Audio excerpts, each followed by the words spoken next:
Welcome to the Rebellious Tacticians show. I'm Brandon Wayward Castile, chief writer for the Wayward Strategist blog and Ersatz YouTube commentator. With me tonight is my co-writer, Christopher Dahl. Say hi, Chris. Hello, everyone. So before the episode started, we were talking about a variety of topics, but tonight we're actually going to talk about StarCraft 2 Legacy of the Void, which came out, was the 12th of November, right? Yes. So pretty recently. It's the biggest news in RTS these days. This is the first official episode of the show, but uh, I thought we'd dedicate that to StarCraft 2, not just because it's such a big game, but because it's done so many important things that I think are going to have long-term impacts on how RTS are made and viewed. So we're going to start with the campaign. I will probably focus on mechanics because we don't want to have spoilers, and I'm not good at talking about story anyway. Then we'll jump into the co-op and finish up with multiplayer, which I think is going to be very, very interesting, and I'm looking forward to it. But I want to talk about their mission design first, because yikes. So you can jump in at any point. I want this to be conversation, not a monologue. It's not like I've written articles So, on StarCraft single player design or anything. well, then yeah, maybe you can tell me. Like, I think this is some of the best mission design they've ever done. They've obviously learned a lot making the first two games. And the first mission aside, which I thought was a little boring after playing through the prologue, I think they've really kind of mastered the craft of making interesting levels in the editor. So it's just Yeah, on the really topic of that first mission, one of the things I noticed, I obviously played through it all myself, but I watched a lot of people play it just on Twitch and things like that, because it's always fun to watch other people experience it. And one thing I noticed that a lot of people mentioned that I didn't even think about is how that first mission, for those who don't know, you start out with just this humongous army. You don't build anything. You just get more and more units as you sweep across the map. But they point out that it's a power fantasy, that you're this humongous, unstoppable Protoss force. You have the full Protoss army behind you. And then you just get to use it. So it's this real power fantasy. It's a fairly easy mission, but you have this huge army and you just win easily. And then I, when you move on to the later missions, it's actually very counter to how the rest of the missions are when your army's small, when you're Protoss on the run, and all these things. It's I think maybe on purpose that it's very meant to be a foil to the rest of the campaign. Sorry to interrupt you. no, not a problem. I saw on Twitter, and I can't remember who said this. I'd love to credit them. They said that it's kind of ironic that the first Protoss mission is basically a moving around the map. Because that's always been the criticism of Protoss with their Death Ball is they build up this giant army and then just march it across them. And that's never been my experience, and I'm not very good at the Protoss in general, but I've always struggled to play them well. And to me, if you manage to get the Death Ball, you probably deserve to win, because I feel like the Protoss traditionally have the most fragile economy. They don't have mules, they don't have batch production. If they lose a bunch of probes, they're probably worse off than the other two factions. So, kind of to derail that whole talking about No, the it's fine. campaign a little bit. Yes, get back to your but, campaign. So I still think my favorite campaign was Heart of the Swarm. I really liked those boss fights they threw in, kind of the beginning middle. I think that's something I very rarely see in RTS, and Probably because people are like, oh, it's a MOBA now. It's not even an RTS. I'm sure that's probably why they threw them out. It's like, oh, it's too much MOBA. I actually you think only see I think there's only one mission where you control the heroes heavily. Excuse me. Yeah, and I think that mission was kind of setting up for co-op. You'll have to tell me if you think I'm right or wrong with that, but it seemed like it was kind of leading into the whole co-op piece. But yeah, I just StarCraft 2 and Blizzard in general is so much above the build a base, destroy your opponent, build a base, destroy your opponent,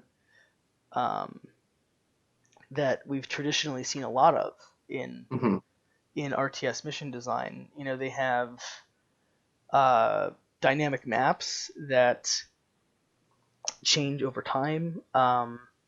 They've managed to work in interesting wind conditions. Um, they've really taken the whole. And I remember playing these types of missions back in the StarCraft and Brood War days.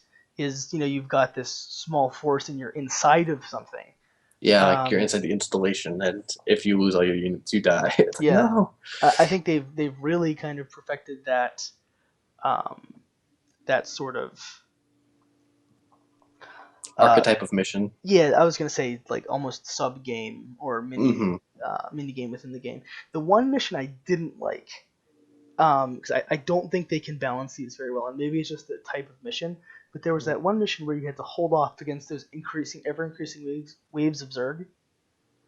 After a certain, Is it it was in really the really epilogue it one was or no, the last, it the was final the final main one?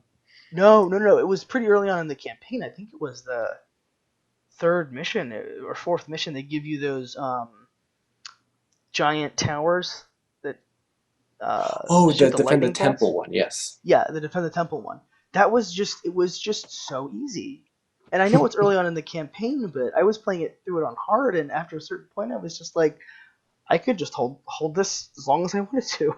Hmm. And in fact, I didn't get the one what do you call it, achievement or reward for that. The 2.2 million or whatever. 1.8 million. The only reason 1.8. I didn't get that is because I didn't realize I could wait that long. I waited until like 1.5 or 1.6, and I was like, okay, I'm bored, and I ended the mission. Hmm. Um, I don't know what it is. Maybe I don't know. Maybe it's because they force you to be so immobile, but it just and you don't really get a lot of units to play with. Hmm. Because it's so early, you only get the few units and the few Right. You towers. have Dragoons, Dark Templar, Yeah, Zealots. I I guess it think depends on that's what order you go in, because you can do that one after you finish the main. But maybe that's what it is. I try to when I pick missions in that view, I always tend to pick the one that sounds the most important at the time. I don't hmm really think as much about like, oh, what units do I want to get access to next? And like, if I were actually the Protoss and I had these two choices, I'd probably want to make this one. yeah. Um, And I do think we'll have to also discuss this after we get to the done with mission design, the out of mission screens for the three various StarCrafts. we can talk about that now because Okay. that's one of the more disappointing things about Legacy of the Void to me. I loved it in Wings of Liberty. Wings of Liberty blew me away. Like Hmm. how you could upgrade your units and you had the arcade and the research section where you had those two tech trees, and Heart of the Swarm took that idea and refined it so you could kind of swap out your individual upgrades, but you had to pick one of those two Zerg strains, and you had the Kerrigan abilities you could swap out. Um, I, I was a little leery of that because part of the reason they sold us on 3 games is each campaign was supposed to be substantially different. Hmm. So I was a little leery. It's like, well, this is kind of like the human one, just better. And then the Protoss one is really kind of just the same thing all over again. They just took where with the Zerg you had to pick one strain. This is okay. You get the strain. They had different types of unit, and you can pick them between each mission. So it gives you more freedom, but it's the same formula again and again and again. And it's a great formula. I guess I just felt a little disappointed because they build us on, okay, this is going to be a completely different structure for each race, and it really Hmm. wasn't. It really wasn't. I guess I kind of understand that. I guess the bigger thing for me is you look at like the visual differences and things like that. How like if you look at the Protoss, like when you choosing what unit you want to use, how it's so similar to like saying when you choose one, what Zerg upgrade do you want, and Yeah. the fact that there's no permanency. But versus like upgrading Kerrigan, instead you upgrade these off map impactful choices like with the Spear of Adun upgrades. And for me, that I actually enjoyed that more so than Heart of the Swarm, especially the unit selection. Like I liked being able to, because they're totally different. Because like in Heart of the Swarm, you can change the Zergling like attack speed, its movement speed, or its health, right? Well, but then you had the option to Yes, the big get the upgrades like between the. the jumper or the fast spawn or I whatever. thought it was the 3 Zerglings per or the ones that Yeah, could jump. yes, and they spawned faster is what I meant. Sorry, I wasn't very Yeah, clear. no, it's all right. And I guess I can see from that point of view how Heart of the Swarm and Wings of Liberty had permanence to your choices, especially Wings of Liberty, which is why Wings of Liberty out of mission is my favorite, because you have a limit on what you can upgrade permanence. Because if I spend 60,000 to upgrade my combat shield on my Marines, I can't go back and fix that later. It's spent and it's what it is, and I can't upgrade it. Whereas in Legacy of the Void, everything can be changed at any point. There's no permanence to any of your choices. Which is kind of interesting because when you think of Terran and Protoss, you think Terran, they're the adaptable ones, Mm-hmm. and Protoss are the ones that seem more rigid. So I think that's very much a product of Blizzard learning with each campaign. Um, I don't know if I preferred Heart of the Swarm systems. Mm-hmm. I just preferred Heart of the Swarm in general. Mm-hmm. I think I think the mission design, they were a little more bold with it. I think, in Mm-hmm. fact, I almost think, thinking about it, looking back on it, I think um, in each game they've almost gone a little more conservative because uh, Wings of Liberty had those space missions where it was completely different, where you were flying around in space and you were teleporting across asteroid belts. And remember that mission? That's actually in Heart of the Swarm where you command the Hyperion. Oh, was that Heart of the Swarm? Mm-hmm. Oh, okay. Well, then Heart of the Swarm had the most interesting mission design, and I'm going to stand by that. And I do also talking about someone with this because I felt Heart of the Swarm they were all very well designed for the most part. I thought there were a few too many defend missions, but that's the nature of it. But I do think the fact that it was the third game made it a little more derivative. Just the fact that we'd seen so many creative designs in Wings of Liberty and Heart of the Swarm. So if someone had played only Legacy of the Void and hadn't played the other two, it would all be new and it would all be great. And But as that's an experienced excellent players, we're like, we've seen this before. that's an excellent point. You're 100% right, and it's actually, I'd like to call them out and praise them for making it a standalone, so people can jump in and Mm-hmm. just get Legacy of the Void. They don't have to spend what would it be, $120 to get the whole game Yeah. if they don't Well, want luckily to. now you can buy all three for 60, so that's fantastic. Oh, okay, awesome. But you could buy Legacy of the Void for 40, and Mm-hmm. And just get apparently that, and it's a good game, and get caught they've up to speed. well, apparently on the sly they've actually upgraded what they were calling the starter edition. I don't know if they've renamed it yet, but apparently that actually has more to it now. You get the Yeah, modules for free. I don't know if you can plan the ladder. I think I've heard somewhere that you can actually ladder with the starter edition. you can only ladder team games. Okay, So on 2v2, you can also do co-op missions though from the starter edition. that's awesome. That's Yes. awesome. So they've expanded it to a lot of the new modes that Legacy of the Void offers. Yeah, But that's excellent.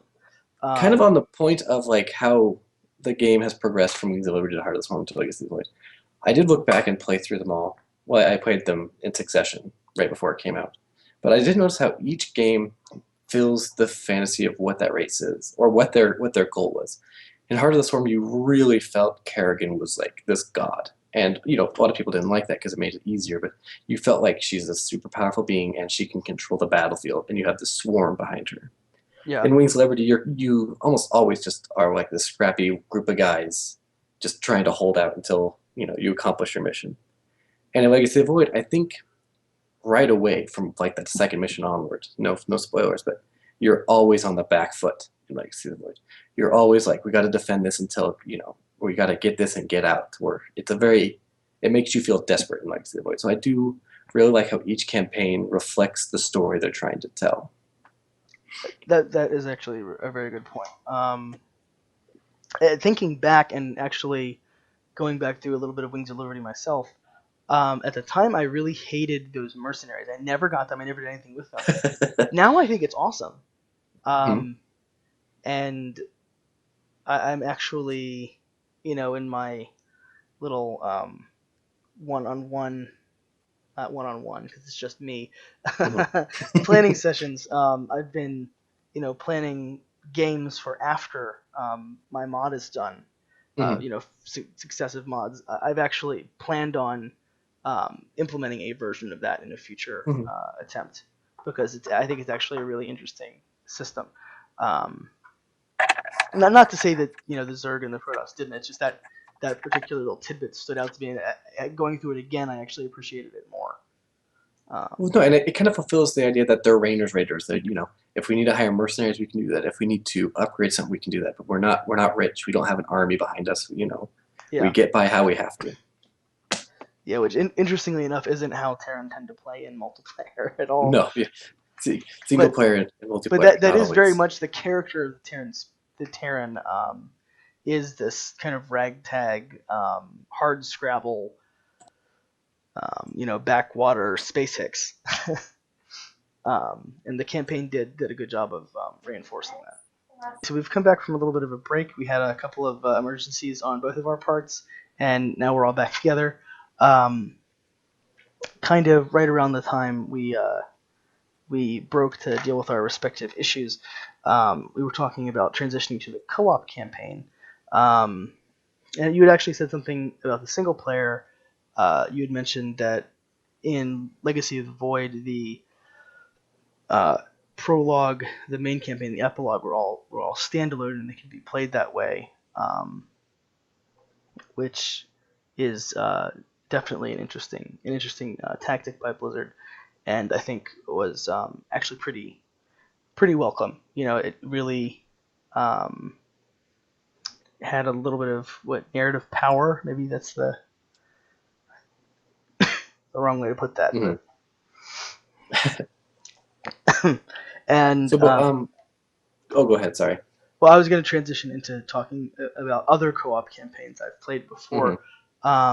Since I haven't actually played co-op Legacy of the Void yet, I can't really speak much about it myself. I was hoping you could cover some of that. I do like that they've added a new game mode for people that do want to play the game but are a little nervous about jumping into multiplayer and maybe are bored just doing skirmishes against the AI.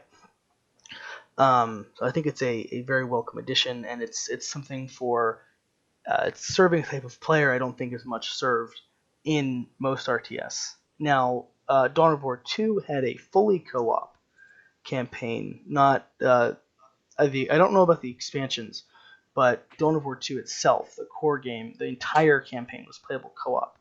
Um, you played with these 4 squads of Space Marines. You could swap them out in between missions, um, and it kind of just divided them up between the players, which didn't really interfere at all with the campaign. Just gave you a little bit more control and forced you to coordinate a little better, with your teammate. So I'd love to see more co-op content in general in RTS. Um, you also had in Company of Heroes, which I think you were trying to lead me into, the Theater of War missions. A lot of those were co-op Hmm. in Company of Heroes too. This kind of self-contained scenarios that you could play through. Hmm. Some of which were co-op, some of which were single player, and some of which were actually, I think, competitive. Weren't a couple of them like um, you were fighting against another player? Maybe I'm wrong. I never did. If there could have been, I've played about 3/4 of them, and I never experienced anything like that. But there Maybe I'm could have maybe been. I'm wrong. But I'd actually like to see them do more Theater of War content. I think that's a very interesting type of content, just like the StarCraft co-op missions. It's this little piece of extra content that most RTS players don't get. Mostly it's the campaign, the multiplayer, and you're done. So any sort of little bump above that, I don't know. I mean, I guess technically you could do this sort of thing um, in an arcade like Blizzard's or like a workshop like Steam has, but I think something official feels more appealing to the average player. They don't have to Hmm. search through the store to find it, and they can be um, confident that they're going to get a very high quality product. I guess. Hmm. You know, Actually, during Wings of Liberty and Hearthstone, there were co-op campaign missions within the Blizzard arcade. I mean, there were probably about a half dozen or so, and they were well done. But like, there wasn't the mat. It wasn't always easy to find someone to play with. It was a bigger download, and it wasn't like this big co-op button you could just push. Like, I want to do co-op, and there's the button, and I push it. You know, and so this is a much easier way for new people who don't know about the arcade to just, they download it and they see co-op, and like, I could just go do co-op. Well, yeah, but I think that's kind of what I was trying to get at. Is you're going Hmm. to have people to play with because you don't have to worry about finding someone else that's interested in playing that Hmm. specific arcade title. Um, and you've got the custom models by the Blizzard animators and the animations and the it's just it feels more put together. And there's some Yeah, it's fully voiced over with all the right, main characters and and things there's like that. some mind blowing stuff in the arcade. Really Hmm. like turn-based tactics games, role-playing games. It's just crazy. It's like Hmm. I look at what I'm doing and I'm like, well, I'm changing some of the unit stats around. But literally, there's a turn-based tactics game. I think it's Hmm. it's probably still on the front page of the arcade. It's in their little carousel there. Oh, the Like arcade's amazing. it's There's crazy some of the stuff people do in that. without a doubt. But kind of jumping into the, mind if I get my thoughts on co-op, because like I've just it's really blown my mind and what expectations I had. Because going into it, they had announced it and there was a lot of hype for it, and I wrote a little bit about it. Um, but when you actually get into play it, it's pretty well done. Like you said, I guess it's Blizzard, so the quality is obviously very high. But for those who don't know, what it is there's self-contained missions where you and a friend sit down and you pretty much go through and complete various objectives and side missions and things like that. And as you play them, you level up. So if you if you win a mission and complete side objectives, you get that experience, and your commander gets stronger. And in a lot of ways, you could see the impact Blizzard had of hiring a lot of the former EA and Westwood people when EA closed down their RTS division after Generals was canceled. Generals 2 was canceled, I guess. Yeah, the what was Um, it? Victory games.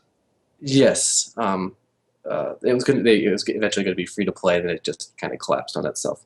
But a lot of actually the top people in Legacy of Void were hired from EA after that happened. Like Tim Morton, the Legacy of the Void director, was former EA and things like that. And you can see the impact of the Generals mode from Command and Conquer Generals and Oh, the Zero Zero Hour. I Hour. don't know Yeah, if you played that much. I love General's Mode. Yeah, I played that a lot. And you can see the impact of that because in that mode, there were three general or two or three generals for each faction, and they would have different things. Like one couldn't build infantry but had stronger tanks, and you could play multiplayer like that. And you see similar things in the co-op missions here because for Terran, for example, you have Jim Raynor, and his unit composition is mostly bio and things like that. And so it's a very traditional Terran army.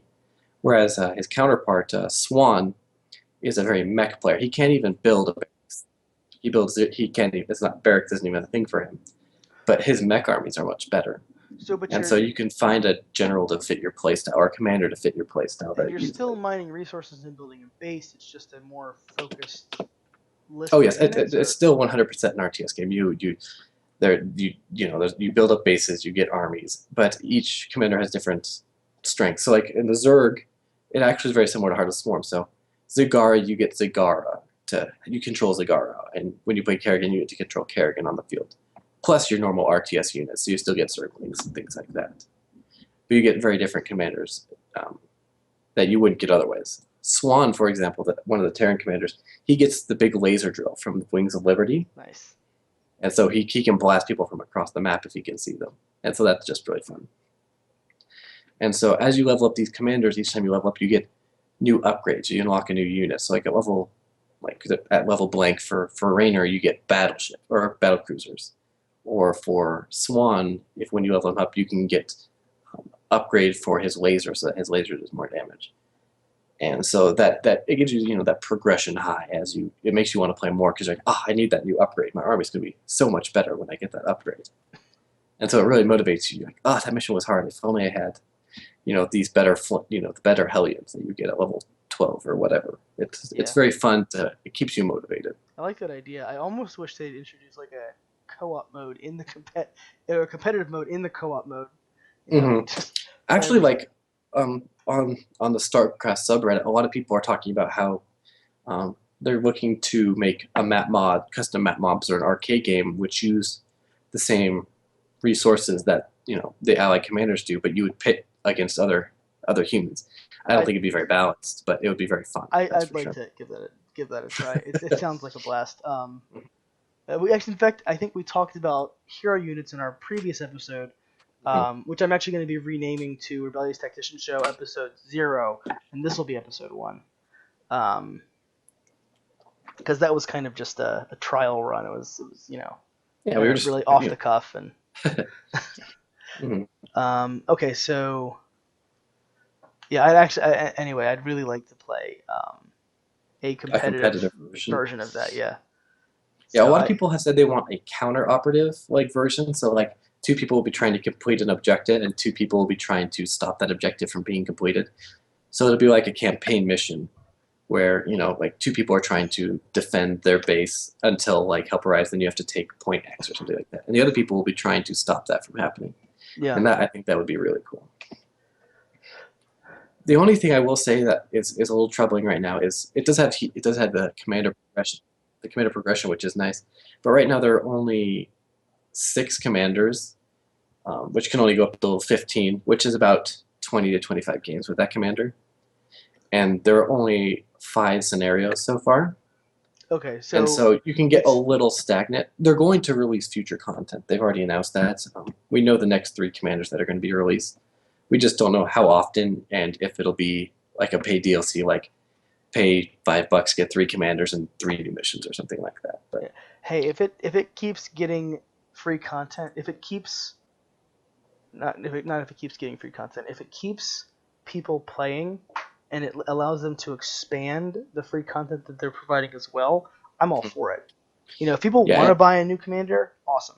Um, good on them. I think that's actually a good thing. I've been an mm-hmm, outspoken proponent of the Company of Heroes 2 commander system, um, because while it is flawed and it's a little rigid, I think that you know the future of RTS is going to have to account for the fact that a lot of people don't want to pay for a game. They want to mm-hmm, play a game and then pay for stuff in that game if it's appealing to them.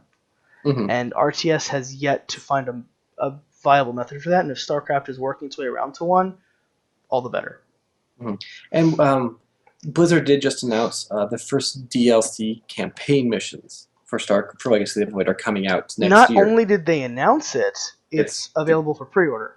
Yeah, and I am just so happy they did it because it gives because Blizzard Tim Morton, who acted as the director of Legacy of the Void, and he's new to Blizzard. He's only been there about 3 years, but he's really changed a lot of things for good in the RTS team they run there. He's really pushed DLC, quality DLC. He's pushed for new modes for beginners and things like that, and he's been a big driving force for this campaign DLC because we found out that StarCraft 2 has about 2 million unique users a month. And of those, only about 400,000 play multiplayer competitively. So that means like 3/4 of your player base is in campaign or arcade. And so by selling DLC that focuses on campaign, you're really appealing to actually a broader part of your audience than you would be for multiplayer DLC. And I found that pretty interesting, and I'm actually really excited for it. Those are actually really impressive numbers. First off, especially for an RTS.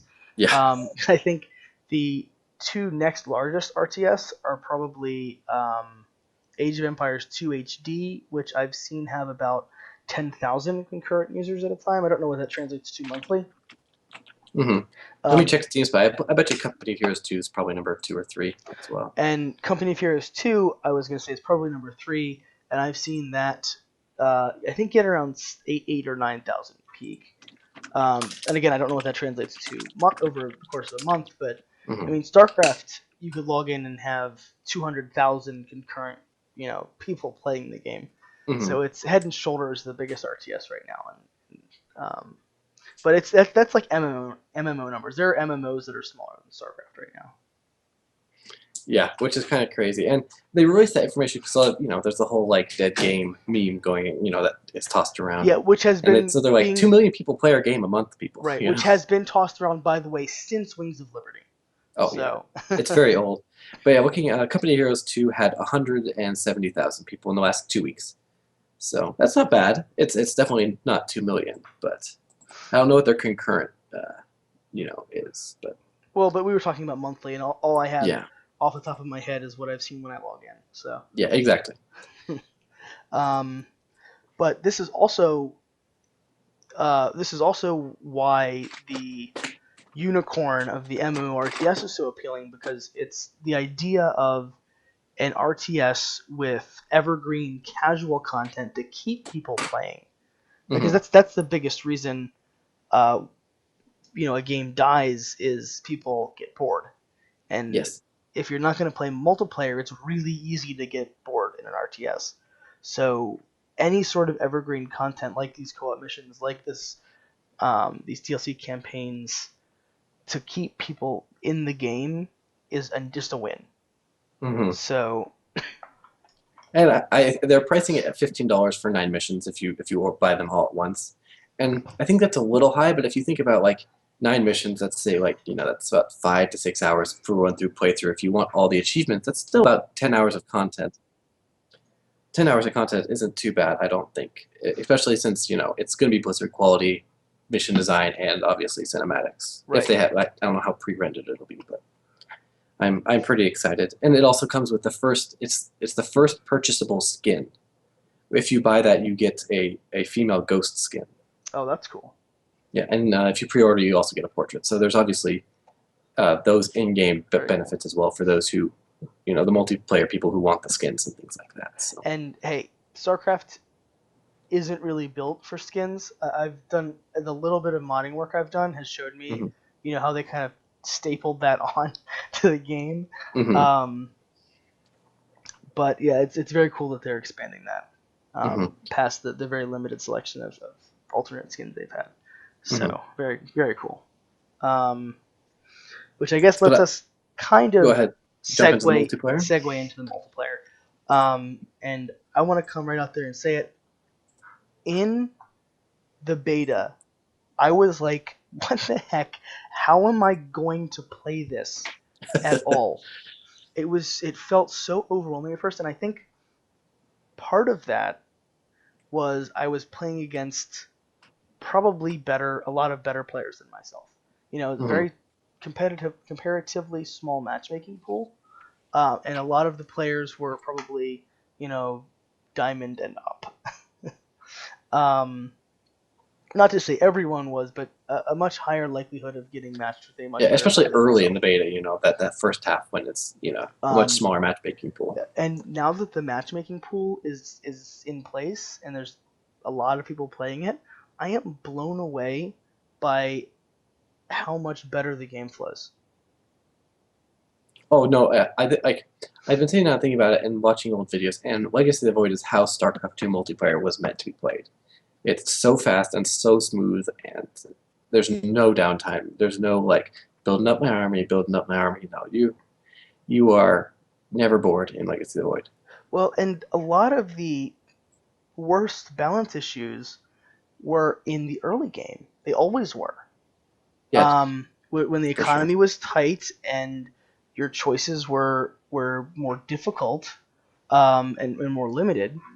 It's not A and B; it's A or B. They've by cutting down on the early game, by making the economy ramp up so much faster, they get around so many of these like super early game um, Like problems super that aggro and cheese and things like that. Like you can't 8 pool anymore or 6 pool. That's just not an option. yeah. Um, and I really do think, hope almost, that other RTS take this sort of nod and like, we don't need 5 minutes of really slow build up before things get interesting. We Hmm. were talking about Grey Goo, I think possibly since I haven't edited it yet, um, possibly before we started talking, we started recording. We were talking about Grey Goo and how I think one of the biggest problems with the game isn't necessarily the movement speed of the units, although that probably could be a little snappier. It's that the game takes so long to get started. You know, I know in my cast I tend to take the total biscuit approach and try to talk about the map and the combatants and try to fill the space up for the first couple minutes. I know people who literally cut out the first 3 minutes.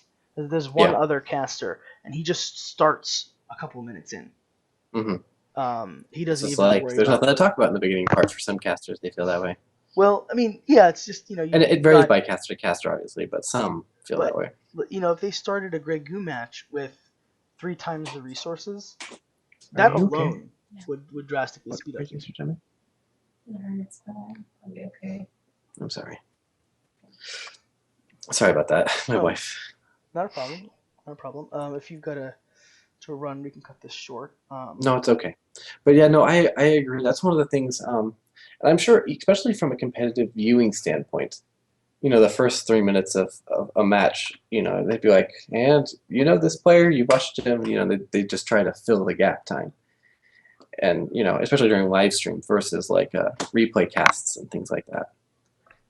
And for me, it must just be a lifesaver for them, in terms of they don't have to fill that blank, that empty time. And so I don't know. I've I some of kind my of go ahead. Sorry. some of my favorite commentators um, are very entertaining during those downtimes.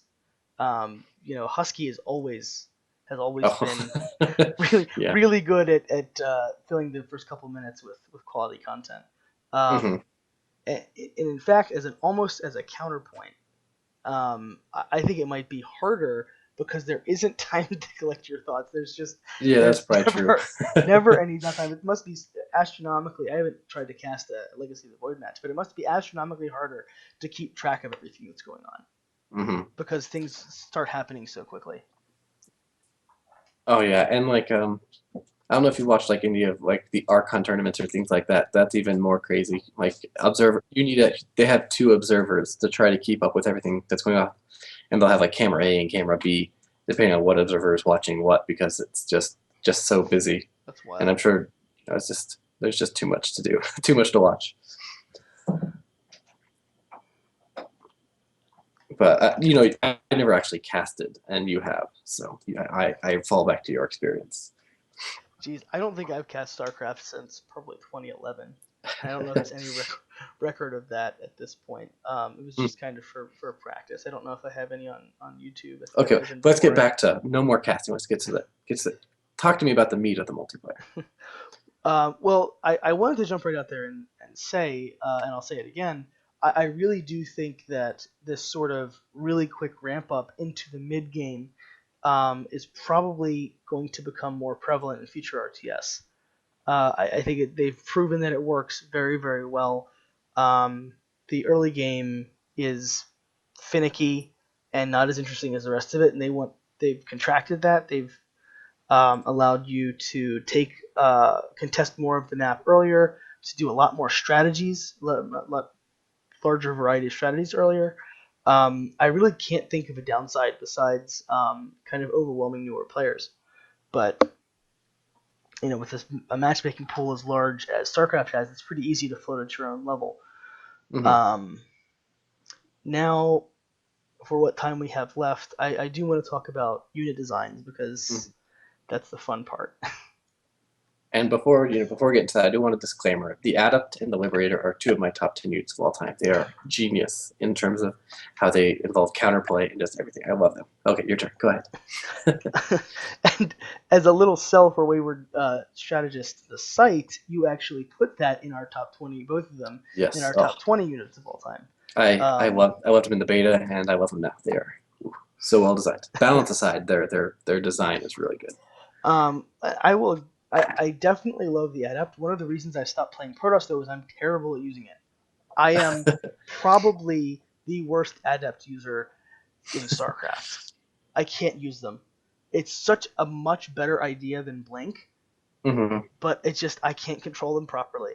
I see Yeah, I it's tricky see because the it, shade can be I controlled see by it. itself, and the It makes Adept can. And sense, but every time I try, like my adepts end up running into the army and the shade runs away, and it doesn't matter because the adept explodes. Something like that happens. Um, yeah, it's a very very skill intensive unit to use properly, which is amazing for the game. Not so good for me as a player because it's just it's above me. I think at this point, I could probably practice my way up to it, but yeah, just it's yeah, crazy. it's Um, a pretty crazy. The first time I used it, I'm like, oh, that's crazy. How do I even Like my mind was it's very unique, definitely. So tell me how you think the Liberator fits into the overall Terran lineup, though, because unit design aside, I guess that's my question about it. Is how it complements the rest of the Terran army. Yeah, and that was one of the interesting things of whenever you get a new game like that, and you get whatever number per faction, it's you figure out how it fits into these already well-oiled machines, and especially with Terran, because Bio was the perfect composition to most people. It's the MMM, the Marines, Marauders, and the Medevacs, and it's just and you get Thors later, and it's just this well-oiled machine. It's been designed. It's been the same for 2 whole games. Heart of the Swarm didn't change it really. And the Liberator actually changed it a lot because their ground is so much stronger in the late game. And same with the Protoss. The Liberator is the zoning tool that the Siege Tank kind of has fallen out of. The Siege Tank's still used, but it's not as good as the Liberator in terms of beating those big beefy targets that don't crumble under the mass numbers you see in Bio. And so the Liberator actually is used in both of the major compositions in Terran just because it's great anti-air and it's very, very, very powerful zoning on the ground. And I don't know. I just love how flexible it is when it can have multiple roles and do both well, but requires skill for it to be successful. And for me, that's just like my mind is just blown. What were you think? Like, have you got the chance to play with it much? Because you wanted to try Protoss, right? During this Mostly, I've expansion. been doing Protoss and Zerg. Mm-hmm. Zerg has traditionally been my strongest race. Mm-hmm. Even when they were considered the weakest race, I always did the best with them. I also tend to be more of a reactionary player, so Okay. I've got to be able to survive an initial action to be able to react to it, and Zerg batch production really helps you me with flood that. back in. Right. Or even just producing, a sizable army just in time to react to what my opponent's doing. Mm-hmm. And Protoss are the worst race at that. So Yeah. I always found myself with an army that was just a little too small for the situation. Yeah, with Protoss, I always did best when I very quickly went to the Colossi. Mm-hmm. Because they're a very good corrector for being behind in army size. Yes. But I'm probably sure I'm going to get the name wrong. It's the Disruptor, right? Yes. Perfect. That is probably my favorite new unit, to be honest. Oh, it's a pretty fun one. It's definitely I think of them as. It's got through a lot of changes, obviously. I think of them as one-shot Ravagers. I like them better now than I did before. Mm-hmm. I like this current incarnation. The previous incarnation, for people who might have missed it, it basically was a multi-use Baneling. You activated it, and you had this short window of time to get it up to your opponent's army, where it would detonate, and then it would become very slow, and you'd have to find some way to get it out of harm's way. And the new version, it shoots this nasty ball of energy, and whatever's on the other end of where that ball ends up explodes horribly. And I think of them and use them as kind of one-shot Ravagers. But they're good for chasing away armies. They're good for attacking clumped up enemies. They work pretty well if you can use force fields well to kind of trap your opponent in a force field wall and then explode those nasty Ravager doom balls on them. It's a very interesting unit. I think it's more interesting than the Colossus in a lot of ways. It's obviously it's harder to use and it doesn't work as consistently, but it's certainly a more interesting area damage solution. And Protoss definitely area damage against the other two factions. So do you watch much StarCraft competitive StarCraft? Sorry, not anymore, honestly. There was recently a big tournament, a DreamHack that went on that it featured Disruptor versus Disruptor and Protoss versus Protoss, and it was probably one of the best games I've seen of Legacy of the Void so far, because they were constantly dancing outside each other's range. They launch it and they'd pull back, and then the opponent would launch, and they'd pull back, and it was like they called it like soccer, like they were just kicking Nice. back and forth at each Nice. other, and it was pretty glorious. Well, I can tell you from my perspective on the latter that if one Protoss player builds Colossi and the other builds a mix of Colossi and Disruptors, the Disruptor player is probably not going to win, unfortunately. It's just Colossi deal damage more consistently, so you can't. Well, that is one of the nice things about Protoss is right now all three of their AO or area of effect damage dealers are all very viable. High Templar Storm is still good. Colossus are viable, and Disruptor are obviously very good. It's nice to have multiple options you can go in. Obviously, people are still trying to find the best way through experimentation, like you were talking about through the ladder, and it'll be interesting to see what settles when the meta develops. Yes.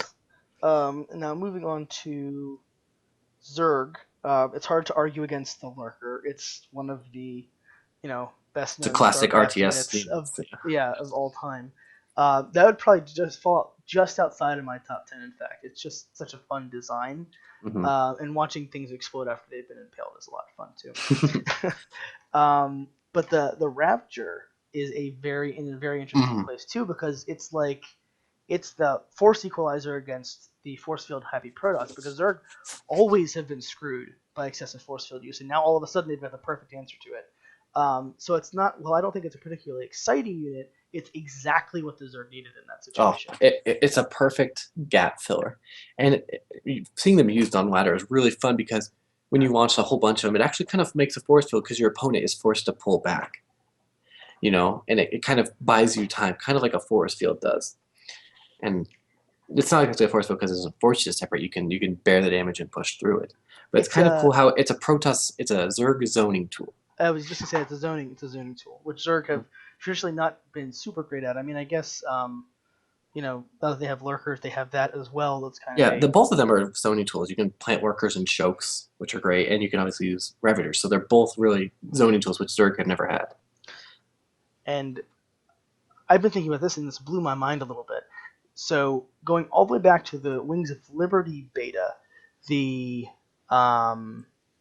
one of the early concepts for the Corruptor was that it would turn an enemy air unit into a spawning point for air units, the Zerg-controlled air units, and one of the early concepts for the why am I drawing a blank? The what are they? What's the ground? The spellcaster? Infestor? Infestor. One of the early concepts for the Infestor is that it would infest an enemy base structure and spawn like a swarm of infested Terrans out of that. So they've kind of come full circle with that, because the idea of the Zerg was originally very, very, very much more a swarming faction, and they've gone full circle, and now they can do that again. In fact, I remember there was at one point where Infestor play was very popular, and you just spawn these huge fields of infested Terrans, maybe just on the ladder in the Gold League, but but they used to get upgraded from your Zerg upgrades. They no longer do, which is probably why they use less. Yes, but now you have Swarm Hosts, you have Brood Lords, you have all of these new ways to create temporary units for Zerg, which I think gives them a very unique character, and I think that goes back to the original vision of Zerg being this ultra swarmy faction. So I just think that's pretty neat that they've kind of managed to, it took them a while to figure out how to do it, but to get that vision of all of these temporary units. Definitely, and I think more than Heart of the Swarm, actually, I like all 6 of these units. Heart of the Swarm had 7 units, and I liked most of them, but there were a couple I still am not real sweet on, and so it's nice that all 6 of these units I'm just a real big fan of. I'm still a huge fan of the Oracle. Yeah, well, I like the Oracle. It's Widow Mines that bother me. So mostly not because I hate fighting them, it's just they always screw me. They just always, I try to use them and it just makes it worse. I think of Widow Mines as a reminder to build detection. Yeah, that's a good point. Like, crap, I lost. I gotta go build detection. Yeah. Oh, if I would have had some observers there, I probably would have been okay. Yeah, I mean, there's some really fun stuff you used to be able to do. Maybe you can still. Early game is drop off a widow mine like in your natural before your opponent gets there, or sneak in a widow mine um, in their mineral line early. I think banshees are more effective overall, but that early like those widow mine cheese plays were always really fun to watch. Not so much Mhm. fun to have to deal with, but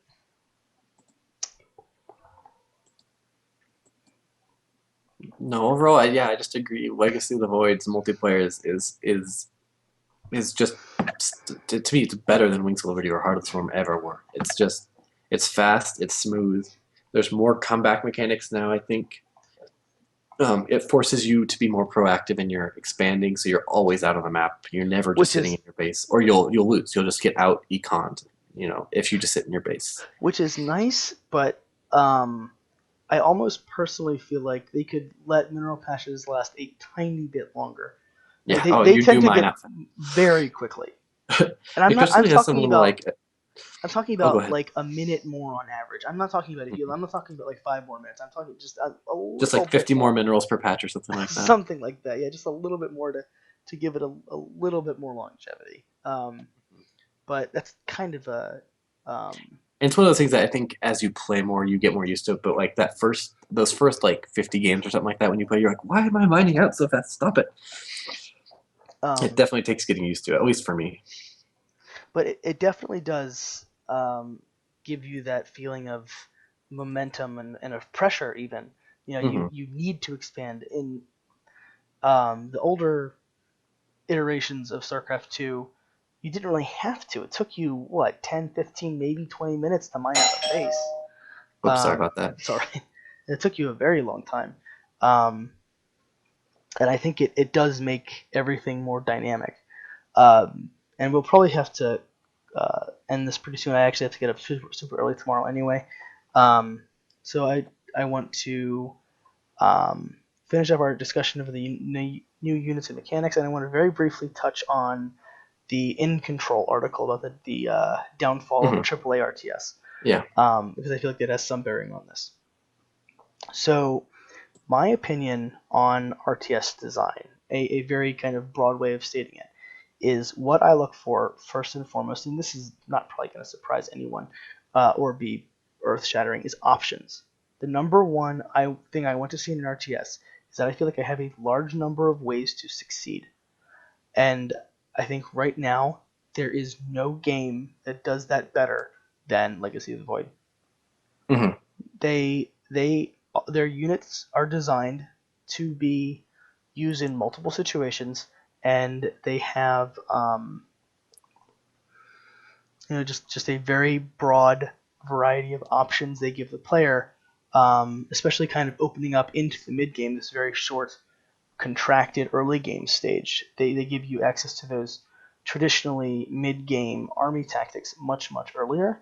Hmm. Um, so I think as far as my definition of balance and quality in an RTS, and of course it's always going to be the most polished, but they have set the gold standard for giving the player the full control of their fate.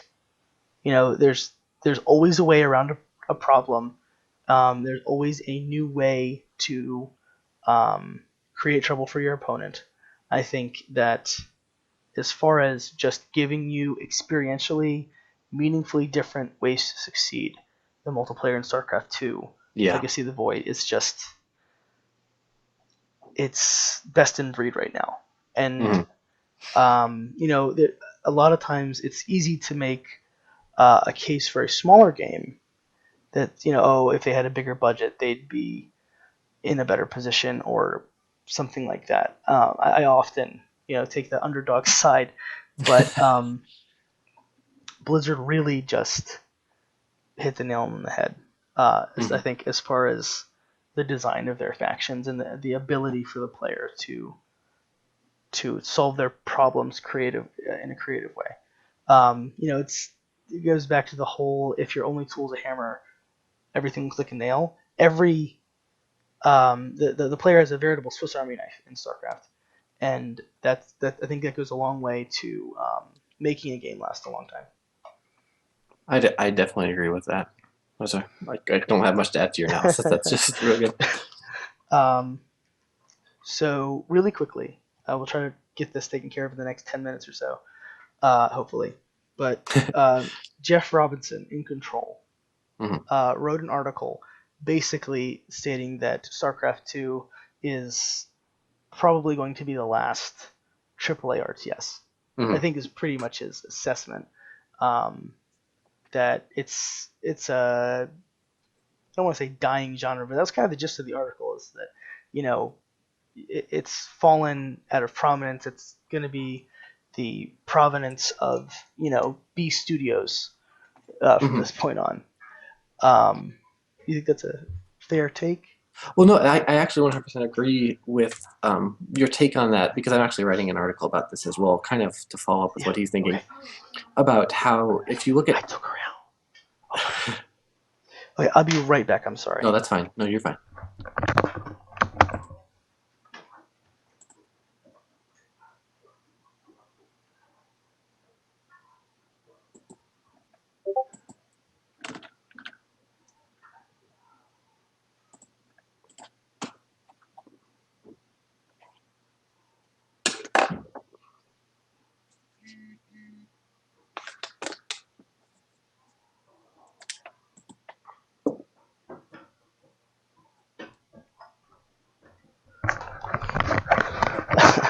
Okay, so I'm back.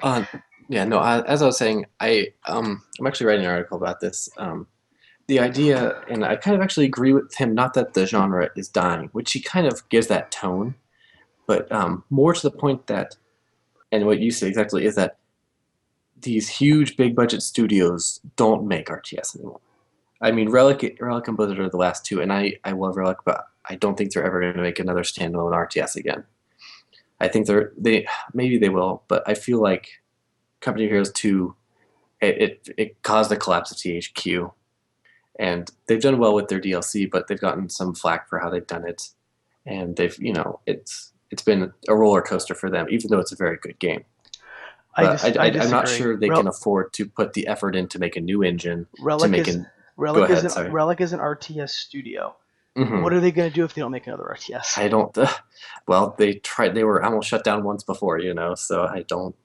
Well, look at all the ones that have been shut down. Westwood was an RTS studio, and now they're all over the place. They're in different, some Oh, formed their own studios, and others joined other ones. And I hope Relic does stick around. But I do think they have the resources to make another multi-million-dollar budget game. I maybe they do. I don't know. I guess at how much they're owned by Sega, right? Is they're who they're. they're owned by Sega, and Sega has actually been a fairly decent proponent of RTS. Oh, If you look at them historically, much better than. I can't remember who published. Was it THQ who published the first one, or did they have a separate publisher? THQ I think has done all of the Dawn of War games. Yeah, Mhm. they've been And there. so, and yeah, Sega has been pretty good. Sega obviously did very well working with the Total War games as well. They've obviously been good supporters there. Yeah, and they did Universe at War. They did Hmm. an Xbox 360 RTS, I think, called Storm Rise. That They can't make a good Sonic game, but they didn't are do great very supporters well. of the RTS genre. Um, And so maybe they will be able to get the funding, but it's just hard to see. Maybe not anytime soon, I guess I should say, versus maybe a couple years down the road if their DLC continues to uh, sell well. I just they're feel like building an engine and things like that are very costly endeavors for a well, but studio. they have one though. Hmm. With their engine that they use for Company of Heroes 2 is perfectly fine to probably get at least another RTS out of. Do you think Um, that will make a whole new RTS, or do you think they'll just continue down the DLC road of just selling multiplayer packs and single I have player heard aspects? rumors of a Dawn of War 3. Okay, that would be pretty good. I don't Wait, know. did they lose Dawn of War to um do they have the rights to Dawn of War? I can't remember. I Because Dawn of War I is also being made into a Total War game, right? well, no, Warhammer. That's Warhammer, not Dawn of War. You're right, but it's the Warhammer universe. I'm sorry, that's my Well, mistake. and a lot of companies are making Warhammer games now. Hmm. The Warhammer Vermintide is a evolve Left 4 Dead sort of 4v AI game. Hmm. Um, I think Relic will continue being rather quietly successful. They Hmm. did Space Marine, which I think was a pretty big hit when it came out. I think they've got more RTS in them. And to be fair, both Creative Assembly, who makes the Total War games, and um, Relic are both owned by Sega. So maybe Sega just owns the rights of all the other Warhammer game publishers are actually underneath Sega, And because Sega's huge. We just I'm don't know. glad you brought up Creative Assembly because I'd almost forgotten they're making Halo Wars 2. Oh, which I'm excited for. Well, what level of strategy it will be, I don't know, but I'm excited either way. Well, I mean, Halo Wars set the precedent as a kind of tactical Console, strategy yeah. game. So if they can, honestly, if they can clean up the missteps of Ensemble, I think Ensemble did the first one. You know, they'll have a solid game just right there. So Yeah, that was actually Ensemble's last game. So, but yeah, sorry. Back to the idea of the dying AAA. I do think before StarCraft 2, I think Halo Wars was probably one of like the best-selling RTS of all time. They sold a lot. I'd They imagine shipped a it lot sold of very units. well. They shipped a lot of units. It was up there if it wasn't at the top. It was one of the higher selling RTS. But okay, so your opinion is that not necessarily that it's dying, but that ... I guess it's transitioning from, because if you think about the glory days of the RTS in the late '90s, it was almost all big publishers were doing it. You had Relic, you had Westwood, you had Blizzard. So these were big companies, Whereas now we still have RTS games. We still have RTS games being produced in a similar number, actually. The numbers aren't going down. They're just done by smaller studios. So you still have Blizzard and Relic's future. They very well could continue to make games. But these big studios making RTS, I think, is fading. You'll still have Blizzard. Blizzard's going to have RTS in the future. That's not going away. But I think you're not going to have the 4 or 5 big companies making RTS games anymore. That just doesn't happen. But you do have these smaller 30, 40, 50-man studios making RTS games. I mean, you look at Active Aggression. They're not a small studio. Petroglyph, right? They're a pretty decent-sized studio. They're smaller. They've fluctuated. They've had a lot of publisher troubles over the years. But I mean, they're not like a 5-man crew. They're a couple dozen or something like that, I believe. I can't remember. The last time I looked at their number. 50 and 150 somewhere. Okay, I don't know specifically. So they're what I think most people would call like a medium-sized development team, which is good. So you're having kind of like, I guess it's like I guess you look at it like there's the AAA movie and then there's the B movies, which are still good. They're just not as big. They don't have as big budgets, and respectively they make less money, but they still make a profit. And I think that's where the RTS genre is going. You're going to have smaller games made by smaller studios that still do fairly well. And then obviously you're going to have the one big juggernaut or the 2 big juggernauts of Relic and Blizzard making these. So do you want to hear my take? Yes, of course. That's just my take. Well, so I've been trying to find a way to write this for a long time. But I think what it boils down to is I personally think the next big RTS isn't going to look like past RTS. So it's not that the genre is dying. I think in general in the gaming industry there is a very conservative on the parts of the publishers. They have a couple of formulas they know work, and they want to make sure those games that adhere to those formulas get made. Every now and then you have somebody come out of the blue, like I guess maybe CD Projekt Red would be this sort of studio. They kind of come out of nowhere and they make a game that's just a little bit better than what people have seen, and it makes a really big difference. I think the next big RTS is going to buck a couple of trends. It's going to not be particularly derivative of a game like StarCraft or a game like Company of Heroes. It's maybe going to draw inspiration from more than just the RTS kind of pooled experience. It's going to be a different kind of game, but it's still going to be a real-time strategy game. It's just not going to kind of fit into the buckets we've already defined. So I think the next big RTS is going to be it's waiting in the wings somewhere, and I think it's going to take people by surprise. Well, maybe that's why you love focusing on these smaller, non-traditional RTS games, because a lot of your articles focus on those MOBA RTS mixtures or more tactical-based RTS games, things like that. So is that what you're looking for when you look at those games? Well, So let's take a look. Let's really briefly. You're gonna pull me off, and I'm gonna stay up way too late, like I already have. Let's take a look at Stardock's RTS games. And I think my most recent article, or one of my more recent articles, was about Stardock's lineup. So you have Off-World Trading Company, which is, I think of it as space monopoly. It's Hmm. almost a digital board game. Um, it kind of has that board game, you're in it till the game's over feel. I mean, players can get bought out, but up until you get bought out, you don't have an army that can be Hmm. destroyed. Um, you're just at a relative disadvantage to other players. Um, so it's very much got this kind of game pieces and board game rules sort of feel. Now, I don't whether that can become a major competitive game. I don't know. I don't think so. It's interesting to talk about. It's interesting for me to watch, especially when Soren Johnson, the game's lead designer, talks about it. He's very compelling when he talks about it. But I think there's a lot of possibility there for kind of like casual friends and family sort of play. Um, Looking at Servo. And sorry, kind of on that point, I think too many. I think more RTS designers also need to look at it like you mentioned it, like they don't need to focus on the competitive aspect to make a good selling RTS. Like the Company of Heroes games obviously have a competitive scene, but it's very small.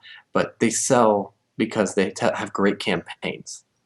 And I think RTS designers sometimes need to worry less about like, oh, we have to make a great competitive game, and worry more about just making the best RTS they can. Well, So I've it's hard argued to derail no, no, you. no. I've actually argued for a long time that there is a decent market, I think, for single player only RTS. I'd agree with Um, that. where, like, I mean, listen to we talked for what half an hour about the campaign and all of the things that it did that don't work in the context of multiplayer. All of Hmm. these crazy decisions they made with like tons of wacky unit types and being able to swap out unit types between missions and that stuff doesn't work in multiplayer, Oh yeah, but and it makes for a heck of a fun time.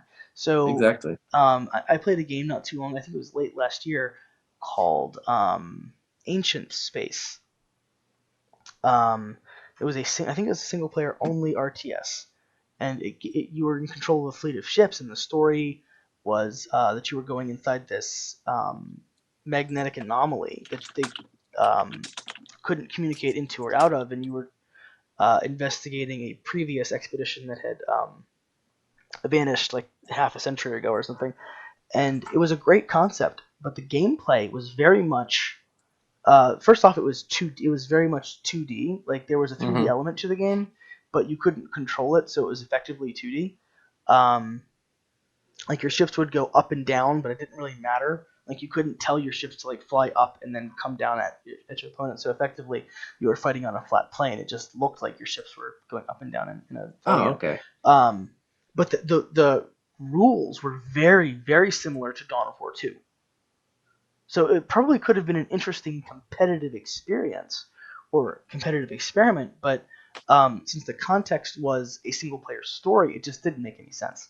Hmm. And I really wanted to like the game because it was actually telling a decent story, but the mechanics kind of ruined it for me.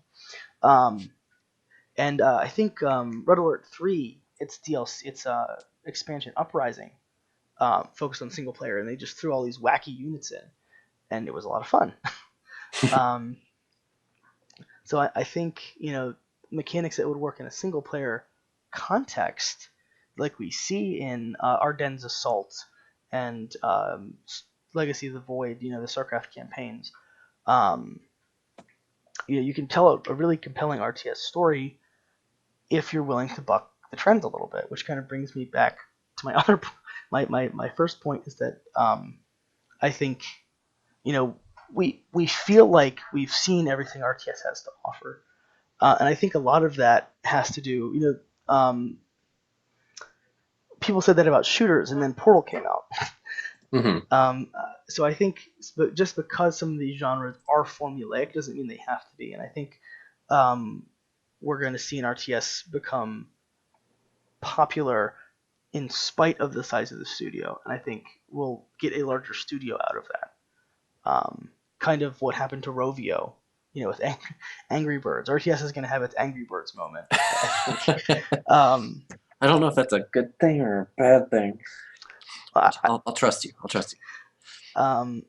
all I'm saying is I think a company's going to make a game that resonates with people, and it doesn't have to be a big company, and that's going to rekindle people's interest in RTS because a studio will do something different that innovates in the space. So that's all. I also want to say, keep your eyes open for Ashes of the Singularity. It's very I've been testing that one. Early access right now, but I think there's some potential there. There's potential.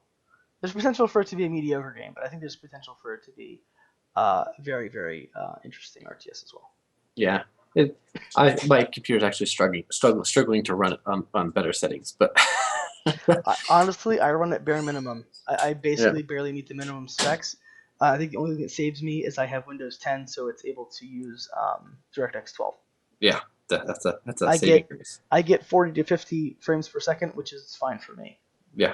Well, I play StarCraft 2. I like around that. So. Well, and I hate to get off on another tangent, but I often wonder if Blizzard didn't optimize their games specifically to kind of throttle the max APM you can get out of it. Because I do think the problem is it was built right before like dual and quad cores really became super popular. And so I think the way they built that engine did suffer a lot. And you could see it in a lot of higher-end machines still struggling to run it. Well, I just feel like at a certain point, higher frames per second could potentially become a competitive advantage. And I wonder if it's not fine by them that the maximum APM you can probably get is, or not APM, frames per second you can get is like 80 to 100. Yeah. And I know I personally don't lose. When I lose, it's not because my FPS, but I guess I could see that at the ultimate high level where a slight hiccup in frame rate could impact your control of your units. So I guess I could kind of agree with that. I don't know. I've just wondered in a conspiracy theory kind of way. I guess the nice thing about all offline matches is they're played on the same computers. So I guess online tournaments, though, that could be a much bigger problem. So okay, so I think it's time to wrap up. Okay. We've had a great conversation. Hopefully I can salvage it after all of our interruptions. I'm going to cross my fingers and upload this stuff to YouTube and see if I can splice it all together and chop out the bits that need to be chopped out. Otherwise, I'm going to have spent... It wasn't a lot of time. 20 minutes on this banner for nothing. But we'll have to do another one here pretty soon because we got a couple other topics we need to talk about. So yes, and we got to talk about your mod and how it's going. And I'd really like to rant about Eugen's games. Okay. Because I really want to like them, but I feel like they don't want me to. I don't want you to like my game. It's just that the learning curves from those games are nuts. Oh. Yeah, no, I understand. All right. Okay, sounds good. But all right, so I'm going to talk to the audience now directly. Thanks for listening, everybody, and hope to see you guys in the battlefield. This has been the Rebellious Tacticians, Episode 1, StarCraft 2, Legacy of the Void. And that's my Bye, everyone. Bye, everybody.